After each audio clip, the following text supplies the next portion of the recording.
அவங்க இப்படி மாறி மாறி போகிறதுனால அவங்க பாருங்கள், பள்ளிக்கூடத்தில் படிக்கும்போது கூட படிப்பாங்க. அது எதுக்கு படிப்பாங்கன்னா, நாளைக்கு பரீட்சை இருக்குது அதில் பாஸ் பண்ணுறதுக்காக. அதுக்கப்புறம் கேட்டு பாருங்கள், ஒன்றும் தெரியாது. அது படித்தது ஒன்றுமே தெரியாது. நான் கூட ஆழம் இல்லாததான் இருந்தேன்.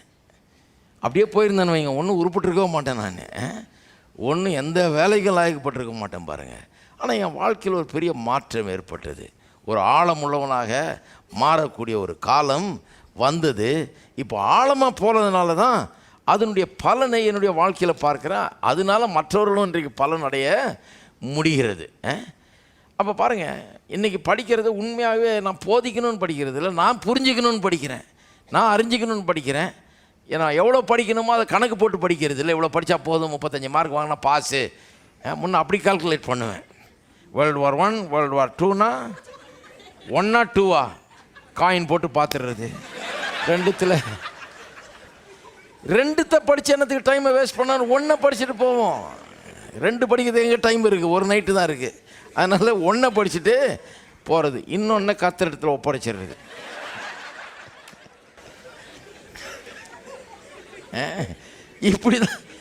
இப்படி தான் படித்தோம் பாருங்கள். ஆனால் இப்போ கணக்கெல்லாம் போடுறதே கிடையாது. இதையும் படித்து அதையும் படித்து எல்லாத்தையும் படித்து எங்கெங்கெல்லாம் படிக்க முடியுமோ, எப்படியெல்லாம் படிக்க முடியுமோ அத்தனையும் படித்து எல்லாத்தையும் தெரிஞ்சுக்கலாம். ஆர்வம் அப்படி இருக்குது. தெரிஞ்சுக்கணும், புரிஞ்சுக்கணும், இதை நல்லா புரிஞ்சுக்கணும், இன்னும் கேள்வி வருது, இன்னும் படிக்கணும் அப்படின்ற ஆர்வம் இருக்குது. அப்போ அப்படி கிடையாது. இப்போ ஆழமாக போகிற ஆளாக மாறிட்டேன். பாருங்கள், இப்படிப்பட்ட ஆழமில்லாத ஆட்கள் தங்கள் இருதயத்தை முழுமையாக எதுவும் ஈடுபடுத்த மாட்டாங்க. ஆவிக்குரிய ஜீவன் வரும்போது அதே மென்டாலிட்டி இங்கே கொண்டு வருவாங்க. பள்ளிக்கூடத்தில் எப்படி படித்தாங்களோ அதே மென்டாலிட்டி இதுலேயும் கொண்டு வருவாங்க. கொண்டு இதில் அப்படி போனால் நான் பார்த்துருக்கேன். பைபிள் காலேஜில் அப்படி இருக்கிறாங்க ஆட்கள். அவங்கள படிக்க வைக்கிறதுனா ரொம்ப கஷ்டம். இந்த டெஸ்ட்டு வைக்க போகிறார் அவர் ப்ரொஃபஸர்னால் அதுக்காக அன்றைக்கி படிப்பான், அதை சபிப்பான் படிக்கிறத வெறுப்பில். எனக்கு ஒருத்தன் தெரியும், தியாலஜி புக்கில் ஒன்றும் விளங்கலை, அவனுக்கு சொல்லியிருக்கிறது எதுவுமே விளங்கலை. புக்கை கீழே போட்டு மேலே மிதித்தான். ஐயோ, இதை படித்து தொலைக்க வேண்டியதாக இருக்குது, ஒன்றும் புரிய மாட்டேங்குதுன்னு போட்டு மிதித்தான் பாருங்க. அவனுக்கு வெறுப்பில் அந்த மாதிரி இருப்பானுங்க. படிக்கிறதுனால ஒரு வெறுப்பு. மிதித்தவன் இன்றைக்கி ஒன்றும் பண்ணல, வேறு ஏதோ உத்தியோகம் தான் பண்ணிட்டுருக்கிறான். என்னத்தையோ கணக்கு போடுறதோ என்னத்தையோ பண்ணிட்டுருக்கிறான், இங்கேயோ உத்தியோகம் பண்ணுறான். படித்ததுக்கும் அதுக்கும் சம்மந்தமே கிடையாது. ஏன்னா அந்த வாய்ப்பை பயன்படுத்தி ஆழமாக போகல. கடவுள் கிருபையாக எனக்கு ஒரு வழி காமிச்சார் பாருங்கள். ஒரு போதகர் போதிக்கிறது கேட்ட ரோமருக்கு எழுத நிருபத்தை வசனமாக போதிக்கிறத கேட்க எனக்கு வாய்ப்பு கொடுத்தார் கடவுள். அது கேட்டப்போ என் வாழ்க்கையை மாறிடுச்சு. இப்படி ஒரு வேதத்தில் இப்படி ஒரு காரியம் இருக்குதா, சத்தியம் இருக்குதா, இதை நான் எப்படியாவது கற்றுக்கணும்னு அப்போ தான் எனக்கு ஆர்வமே வந்தது. அது முதற்கொண்டு ரொம்ப ஆழமாக படிக்க ஆரம்பித்தேன், புரிஞ்சு கொள்ள ஆரம்பித்தேன், கொஞ்சம் வேரூன்ற ஆரம்பித்தேன். அது எனக்கே தனிப்பட்ட முறையில் பலனை உண்டாக்குச்சு. அது மிகுந்த பலனை என்னுடைய வாழ்க்கையிலையும் கொண்டு வந்தது. ஆகவே இந்த ஆழமாக போகிறது ரொம்ப அவசியம். ஆவிக்குரிய ஜீவியத்தில் ஆழமாக போகிறது ரொம்ப அவசியம். இந்த ஆழமாக இல்லாத ஆட்கள் பாருங்கள், பைபிள் எடுத்துகிட்டு கோயிலுக்கு வருவாங்க, கோயிலே உட்காந்துருப்பாங்க. ஆனால் இங்கே சொல்கிறது ஒன்றும் பெருசாக ஆழமாக உள்ளே இறங்காது. ஏன்னா அவங்க எப்பவும் இப்படி பார்த்துட்டு இருக்கிறாங்க. அவர் இருந்தாரா, இதோ அவர் வந்திருக்காரு பாரு, அந்த சட்டை எங்கே வாங்கினாருன்னு தெரியல. அப்புறம் இந்த அம்மாமாருங்க இருக்காங்களா, அவங்களுக்கு இந்த புடவையை பரீட்சை பார்க்குறது தான் வேலை. நிறைய பேருக்கு என்ன பண்ணுவாங்க, இந்த புடவை எங்கே வாங்கியிருப்பாங்க, நான் சொல்கிறேன் அந்த கடையாக தான் இருக்கும். இந்த டிஸ்கஷன் ரொம்ப சீரியஸாக நடந்திருக்கும். அது வேலை இத்தனை ஆயிரம் இருக்குமாக்கும், அத்தனை இதே தான் வேலை பாருங்கள். இப்படியே போய் பிரசங்கம் முடிகிற வரைக்கும் இது எதையாவது மனசில் போட்டு அலசிக்கிட்டு இருந்துட்டு அப்புறம் ஆமேன்னு தோத்திரன்ட்டு எழுந்துச்சி போயிட வேண்டியது. இப்படியே வாழ்நாள் முழுக்க போயிடுது. ஏன்னா கவனத்தை செலுத்துறது கிடையாது. ஏதோ வந்தாங்க, சர்ச்சுக்கு போனேன், பைபிள் எடுத்துகிட்டு போனேன், பிரசங்கம் கேட்டேன், பாட்டு பாடினேன், காணிக்க கொடுத்தேன், இருந்தேன் அப்படிங்கிற ஒரு இது இருக்குது ஒழிய அந்த இம்பேக்ட் கூட, அந்த பிரசங்கத்தினுடைய இது கூட ஏதோ அவங்க கேட்டாங்க மாதிரி இருக்குது. ரொம்ப சந்தோஷமாக வந்தாங்களே, கேட்டாங்களே, இருந்தாங்களே அப்படின்னு இருக்குது. பார்க்குறதுக்கு வெளி தோற்றத்துக்கு ஏதோ நடந்த மாதிரி இருக்குது. ஆனால் ஒன்றுமே உள்ள நடக்கவே இல்லை. ஏன்னா ஆழமே சுத்தமாக இல்லை. அப்புறம் என்ன சொல்லுவாங்க, நான் 20 வருஷமாக கோயிலுக்கு வரேன், எனக்கு ஒன்றும் செய்யலை ஆண்டவர் இது வரைக்கும் அப்படின்வாங்க. 20 வருஷமாக கோயிலுக்கு வந்தால் எதாவது செய்கிறேன்னு சொல்லியிருக்காரு எங்கேயாவது? சொல்லலை. அதுக்கு மாறாக என்ன சொல்லியிருக்கிறாரு, வசனத்தை விதைக்கிறவன் விதைக்க புறப்பட்டான். அவன் விதை சில என்ன பண்ணுச்சு, கற்பாறையான இடங்களில் விழுந்தது. அங்கே தான் பிரச்சனை. இருதயம் தான் பிரச்சனை ஒழிய விதையில் பிரச்சனை இல்லை, விதைச்சவரில் பிரச்சனை இல்லை. இந்த நிலம் அதில் பிரச்சனை. அதில் பிரச்சனை இருக்கிறதுனால வேறு ஊன்ற முடியல, உள்ளே போக முடியல, அது உள்ளே ஆழமாக போக முடியாமல் இருக்கிறது. ஸோ மேலோட்டமாக இருப்பது, சூப்பர்ஃபிஷியாலிட்டி, அதுதான் முதல் ப்ராப்ளம். ரெண்டாவது, இந்த ஆழம் இல்லாததுன்றது ரெண்டாவது ப்ராப்ளம் என்னென்னா அறிவில்லாமல் இருப்பது, லேக் ஆஃப் நாலெட்ஜ், அறிவு குறைவு.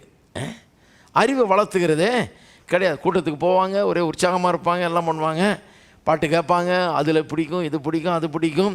ஆனால் சில காரியங்கள் எதை காரியங்களில் நல்லா புரிந்து கொள்ள வேணுமோ அதை புரிந்து கொள்ள மாட்டாங்க. கேட்டால் என்ன சொல்லுவாங்க, நான் என்ன பிஹெச்டியாக படிக்க முடியும் தியாலஜியில்? நீங்கள் ஒன்றும் தியாலஜியில் பிஹெச்டி படிக்க வேணாம். ஆனால் சில சத்தியங்களை எல்லா மனுஷரும் சரியாக அறிந்து வைத்திருக்க வேண்டும். இந்த வேத புஸ்தகம் வெறும் பிஹெச்டி படித்தவங்களுக்காக இல்லை.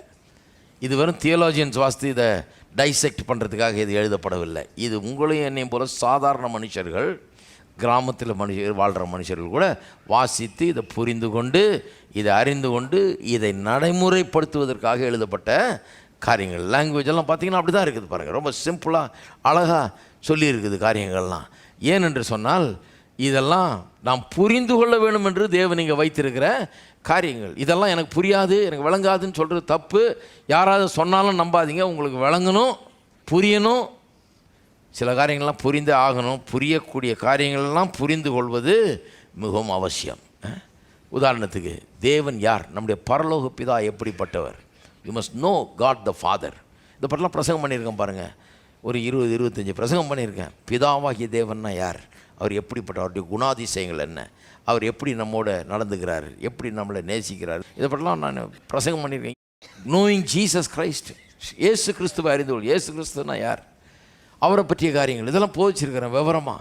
பரிசுத்தாவியை அறிந்து கொள்வது, நோயிங் த ஹோலி ஸ்பிரிட், 60 வாரம் போதிச்சிருக்கிறேன் பாருங்கள். அதை பற்றி முழு விவரமாக இதெல்லாம் எடுத்து போதிச்சிருக்கிறேன். சாதாரண ஆளுகள் கூட விளங்குற அளவுக்கு எடுத்து இதெல்லாம் போதிச்சிருக்கிறேன். இதை போல சில காரியங்கள்லாம் விசுவாசி போக போக ஆழமாக, இன்னும் ஆழமாக அறிந்து கொள்வது அவசியம். இதெல்லாம் எனக்கு தேவையா, நான் சாதாரண விசுவாசி வந்து லேசாக ஒரு பிரசங்க கேட்டு போயிடுறாங்கிறாங்க. கிடையாது. ஆழமாக போகணும். ஆழமாக போகலன்னா என்ன ஆகும், யாராவது உங்களை நாளைக்கு தப்பான வழியில் நடத்துவாங்க. நீங்கள் யாரையாவது நம்பி போவீங்க, யார் பின்னாலேயாவது போவீங்க, ஏதாவது தவறான உபதேசத்தினால போவீங்க, கெட்டு போவீங்க. ஏனென்றால் ஆழமாக போகாததனுடைய விளைவு அது. ஆழமாக போனால் அப்படி கெட்டு போகிறதுக்கு வாய்ப்பு இருக்காது. ஏன்னா ஆழமான அறிவு உண்டாயிருக்கும், சரியான அறிவு வெளிப்பாடு இதில் உண்டாயிருக்கும். சரி, ஒன்று மேலோட்டமாக இருப்பது, ஆழம் இல்லாதுன்னா. இன்னொன்று அறிவில்லாமல் இருப்பது. இன்னொன்று ஆழமாக சிந்தியாதது. வெறும் அறிவை சம்பாதிக்கிறது இல்லை, வெறும் சில காரியங்களை தெரிந்து கொள்கிறது தான் அறிவு. சில காரியங்களை நல்லா தெரிஞ்சு கொள்கிறது தான் அறிவு. ஆனால் டீப்பாக திங்க் பண்ணணும், ஆழமாய் சிந்திக்க வேணும், அலசி ஆராய வேண்டும். விசுவாசிகளுக்கு சொல்கிறேன் பாருங்கள், ஆழமாக சிந்திக்க வேணும், அலசி. ஒருவேளை சிலர் செய்யாமல் இருந்திருக்கலாம் ஒரு நாள். நான் அதுக்கு தான் சொல்கிறேன் பாருங்கள். அப்படி நீங்கள் செய்யலைன்னா அதை பற்றி ஐயோ நான் ஒன்றுத்து உதவ மாட்டேன் போல இருக்கு அப்படின்னு யோசிக்கக்கூடாது. நாங்கள்லாம் அப்படி இருந்து தான் வந்திருக்கிறோம். இதெல்லாம் புரிஞ்சுக்கிட்ட பிறகு தான் இது அப்படி செய்யணுன்ற அறிவே உண்டாகுது. ஆழமாய் சிந்திக்கணும், ஒவ்வொரு காரியத்தை பற்றியும் ஆழமாய் சிந்திக்க வேணும். மனுஷனுடைய பாவம் அது என்ன பண்ணியிருக்கு மனுஷனுக்கு, எப்படி அதன் மூலமாக அவன் தேவனுக்கு முன்னால் குற்றவாளியாக நிற்கிறான், எப்படி தண்டனைக்குரியவனாக இருக்கிறான், ஆக்கினை தீர்ப்பு உரியவனாக இருக்கிறான், எப்படி இயேசு இவனை ரட்சிக்க வந்தார், இதிலிருந்து விடுவிக்க வந்தார். அவர் வந்து என்ன பண்ணார், இவனுடைய தண்டனை தன் மேலே ஏற்றுக்கொண்டு, இவனுடைய ஆக்கினை தீர்ப்பையும் தன் மேலே ஏற்றுக்கொண்டு இவனை விடுவிச்சிருக்கிறார். இவனுக்கு இன்னைக்கு கிடைத்திருக்கிற பாவம் மன்னிப்பும் ஆசீர்வாதம் எப்படிப்படும், இதெல்லாம் தியானித்து பாருங்கள். உங்களுக்கு உற்சாகம் எங்கேருந்து வரும். இதெல்லாம் தியானித்து பாருங்கள், இதெல்லாம் அலசி ஆராய்ஞ்சு பாருங்கள், இதெல்லாம் படித்து பாருங்கள், இதெல்லாம் இன்னும் ஆழமாக அறிந்து கொண்டு பாருங்கள். போக போக ஆழம் ரொம்ப அதிகமாக ஆகிவிடும். அப்போ இப்படி ஆழமாக போகிறது அவசியம். ஆழமாக போகிறதுக்கும் வெறும் மேலோட்டமாக அறிஞ்சு வைக்கிறதுக்கும் என்ன வித்தியாசம் இருக்குதுன்னா, knowledge is food for the mind. அதாவது அறிவுங்கிறது மனதுக்கு ஆகாரமாக இருக்கிறது. ஆனால் இந்த ஆழமாய் சிந்திப்பது, டீப் தாட், ஆழமாக போவது, அது எப்படிப்பட்ட வித்தியாசத்தை உண்டு பண்ணுது. அது இது எடுத்து இந்த ஆகாரத்தை நல்லா சமைச்சு சாப்பிடக்கூடிய அளவுக்கு நீங்கள் பருப்பு அரிசியெல்லாம் வாங்கிட்டு வர்றீங்க, வாங்கிட்டு வந்து ஒரு கிண்ணத்தில் கொஞ்சம் பருப்பு, ஒரு கிண்ணத்தில் கொஞ்சம் அரிசி, இன்னொன்றில் கொஞ்சம் காய் எல்லாத்தையும் வச்சு அப்படியே முழுங்கிடுவீங்களா? ஆகாரம் நல்லது, இது சரீரத்துக்கு தேவை. இதை எடுத்து என்ன பண்ணணும், பக்குவமாக சமைக்கணும். சமைச்சு சாப்பிட்டா நல்லா இறங்குற மாதிரி, அதுவும் இல்லாமல் அதில் இருக்கிற சத்தெல்லாம் போயிடாதபடிக்கு அந்த சத்தெல்லாம் உங்களுக்கு வந்து கிடைக்கிற விதமாக அதை சமைக்கணும். சமைச்சு எவ்வளோ வேக வைக்கணுமோ அதை வேக வச்சு, ரொம்ப அதிகமாகவும் செய்யாமல் ரொம்ப குறைவாகவும் செய்யாமல் ரொம்ப கரெக்டாக பண்ணி கரெக்டாக வேக வச்சு அதை கரெக்டாக சாப்பிட்டு கரெக்டாக அதன் மூலமாக அதனுடைய சத்துவை நம்முடைய உடலில் ஏறுற மாதிரி நம்ம அதை பெற்றுக்கொள்ள வேண்டும் இல்லையா? அதுதான் நடக்குது. நம்ம ஆழமாக போகும்போது, சத்தியத்துக்குள்ள ஆழமாக போகும்போது, ஆவிக்கு ஆகாரமாக இருக்கிற இந்த தேவனுடைய வார்த்தையை எடுத்து நல்லா டைஜஸ்ட் பண்ணுறோம். நம்ம நல்லா ஜீரணிக்கிற அளவுக்கு சாப்பிட்டு ஜீரணித்து நமக்குள்ளே போய் அது வேலை செஞ்சு நமக்கு பலனை கொடுக்கக்கூடிய அளவுக்கு அதை ஆக்கி நாம் உட்கொள்ளுகிறோம். அது ரொம்ப அவசியம் பாருங்கள். ஆகவே வெறும் எனக்கு அது தெரியும் இது தெரியும்னு சொன்னால் போதும். அது தெரிகிறது முக்கியம், அது ஃபஸ்ட்டு.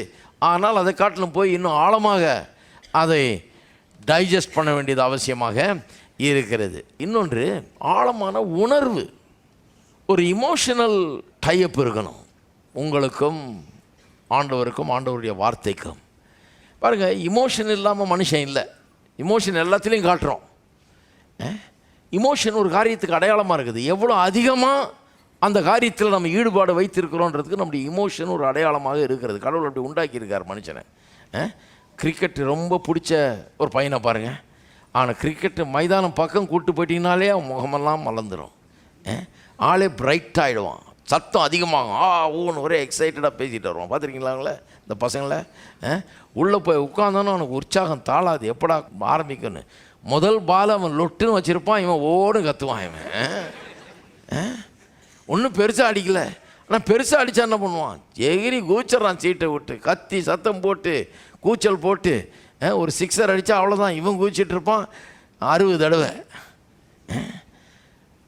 ஏன்னா ஒரு இமோஷனல் டைப் இருக்குதாங்க, அவ்வளவு அந்த இது மேலே ஒரு ஈடுபாடு இல்லையா?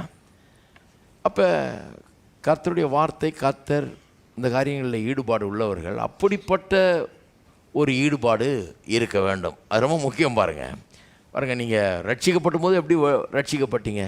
உள்ளத்தில் உணர்வு பூர்வமாக ஒன்று நடந்தது. நான் ஒரு பாவி, எனக்கு ரட்சிப்பு தேவை, நான் இந்த நிலையில் இருக்கிறேன்னு ஒரு பெரிய வருத்தம் உங்களை வாட்டியது. அதன் விளைவாக தான் வந்து ரட்சிப்பை பெற்றுக்கொண்டீங்க. அது விளைவாக தான் இயேசுவண்டையில் திரும்பினீங்க, தேடி வந்தீங்க, அவரை ஏற்றுக்கொண்டீங்க, அவரை உங்களுடைய உள்ளத்தில் அனுமதிச்சிங்க, ஒரு பெரிய சந்தோஷம் வந்தது, எல்லாம் வந்தது. அதன் பிறகு வாழ்க்கையும் அப்படி தான் இருக்கணும். வாழ்க்கை அதுக்கப்புறம் வந்து ரொம்ப சாதாரணமாக போயிடக்கூடாது. சிலர் கல்யாணம் பண்ணுறதுக்கு முன்னால் மனைவியை பீச்சுக்கு கூப்பிட்டு போகிறதும் அங்கே கூப்பிட்டு போகிறதையும் பிஸியாக இருப்பாங்க. டெய்லி கூப்பிட்டு போகிறதுக்கே சரியாக இருக்கும். கல்யாணம் பண்ண பிறகு என்னென்னு கண்டுக்கவே மாட்டாங்க, எல்லாம் அமைதலாயிட்டாங்க இப்போல்லாம். அதான் சொல்ல வரேன், ரட்சிக்கப்படும் போது எப்படி எனக்கு இது தேவை, எனக்கு ஒரு ரட்சகர் தேவை, இந்த இயேசுவை நான் போய் கண்டடையணும் அப்படின்னு ஒரு வாஞ்சையில் தான் வந்தீங்க. உங்களுடைய தேவையை உணர்ந்தீங்க, இந்த இயேசு உங்களுக்கு என்ன செய்யக்கூடும் என்பதை உணர்ந்தீங்க, ஒரு வாஞ்சை நிமித்தமாக வந்தீங்க, ஏற்றுக்கொண்டீங்க, எல்லாம் பண்ணீங்க. இப்போ ஆவிக்குரிய ஜீவியத்தை வாழும்போது இதில் கூல் டவுன் பண்ணக்கூடாது. இப்போவும் அந்த ஈடுபாடு இருக்கணும். இப்போ எப்படி அந்த ஈடுபாடு வரும்? இப்போ எப்படி வரும்னா, எங்கேருந்து வந்தீங்க, என்ன நடந்திருக்கு உங்களுக்குன்றதை ஆழமாக சிந்தித்து பார்க்க வேண்டும். பாருங்கள், இயேசு ஒரு பரிசேயன் வீட்டில் உட்காந்து சாப்பிட்டுட்டு இருக்கார் மேஜையில். ஒரு பெண் அங்கே வருகிறாள், வந்து என்ன பண்ணுறா, அவருடைய பாதத்தை கண்ணீரால் நனைக்கிறாள், தன்னுடைய தலைமயிரால் அவருடைய பாதத்தை துடைக்கிறாள். இந்த பரிசேயர்லாம் ஒரு மாதிரி பார்க்குறான், என்ன இது இப்படி பிஹேவ் பண்ணுறாளேன்னு. ஆனால் அவளுக்கு உள்ள இவர் பேரில் அவ்வளோ பெரிய அன்பு. ஏன்? இவரால் தான் நான் நல்லா இருக்கிறேன், இவர் தான் என் வாழ்க்கையை சரி பண்ணவர், கேடுகட்ட வாழ்க்கையை இவர் நல்லா ஆக்குனார், இவர் என் வாழ்க்கையில் வந்த பிறகு தான் என் வாழ்க்கையே மலர்ந்தது, நல்லா இருக்குது, இவரால் தான் இன்றைக்கி சந்தோஷமாக இருக்கிறேன், இன்றைக்கி இருக்கிற எல்லாம் இவரால் எனக்கு வந்து கிடைச்சிதுன்ற அந்த ஒரு நன்றி இருக்குது பாருங்கள் உள்ள.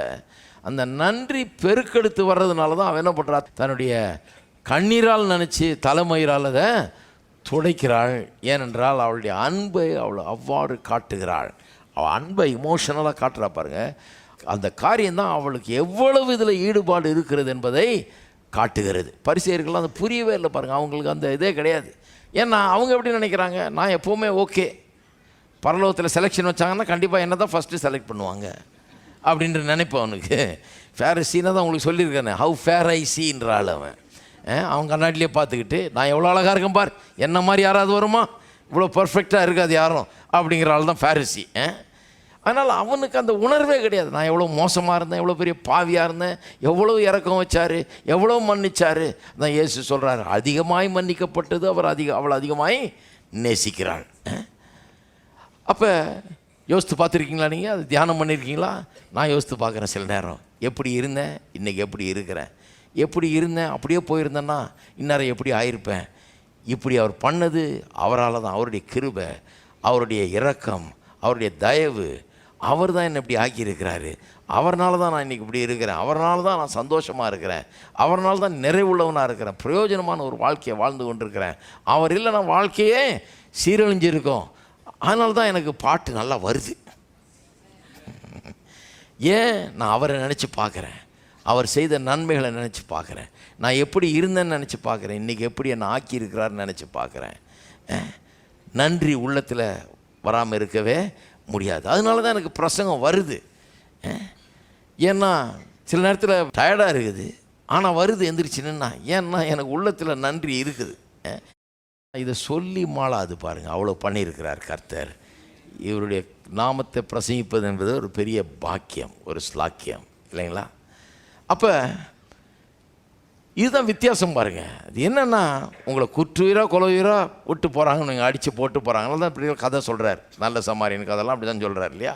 விட்டு போகிறாங்க, ஒருத்தன் வந்து எடுத்து கொண்டு போய் ஒரு ஆஸ்பத்திரியில் சேர்த்து உடஞ்சி போன எலும்பெல்லாம் திரும்பி ஒட்ட வச்சு மருத்துவ செலவெல்லாம் கொடுத்து, காயங்களெல்லாம் ஆற்றி, சாப்பாட்டு செலவுக்கெல்லாம் கொடுத்து, மருத்துவ செலவுக்கெல்லாம் கொடுத்து, எல்லாம் பண்ணி உயிரை காப்பாற்றுறான் ஒரு ஆள்னு வைங்க. அந்த ஆள் நேசிக்காமல் இருப்பீங்களா நீங்கள்? ஹலோ, அவர் அதுக்கப்புறம் கண்டுக்காமல் விட்ருவீங்களா நீங்கள்? கிடையவே கிடையாது. அப்படி விட்டால் மூளை கோளாறுன்னு அர்த்தம் இல்லையா? அவரை என்றைக்குமே நினச்சி பார்ப்பீங்க. என்றைக்காவது வாய்ப்பு இருந்தால் கண்டிப்பாக போய் பார்ப்பீங்க, மறுபடியும் போய் பார்ப்பீங்க, நன்றி சொல்லுவீங்க. அவருக்கு எதாவது செய்யணுமேன்னு யோசிப்பீங்க, அதுக்கு எதாவது ஒரு வாய்ப்பு கிடைக்காதான்னு யோசிப்பீங்க இல்லையா? அதை பற்றி உங்களுக்கு ஒரு சிரமமாகவே நினைக்க மாட்டீங்க, அவருக்கு செய்கிறத பற்றி ஒரு சிரமமாகவே யோசிக்க மாட்டீங்க. ஏன்னா அவரை பற்றி அவ்வளோ ஒரு பெரிய அன்பு, நன்றி உள்ளத்தில் உங்களுக்கு இருக்குது. அதுதான் கிறிஸ்தவ வாழ்க்கை. கிறிஸ்தவ வாழ்க்கைங்கிறது ஒரு ஆழமான உணர்வு பூர்வமான ஒரு காரியம் உள்ளே நடந்திருக்குது.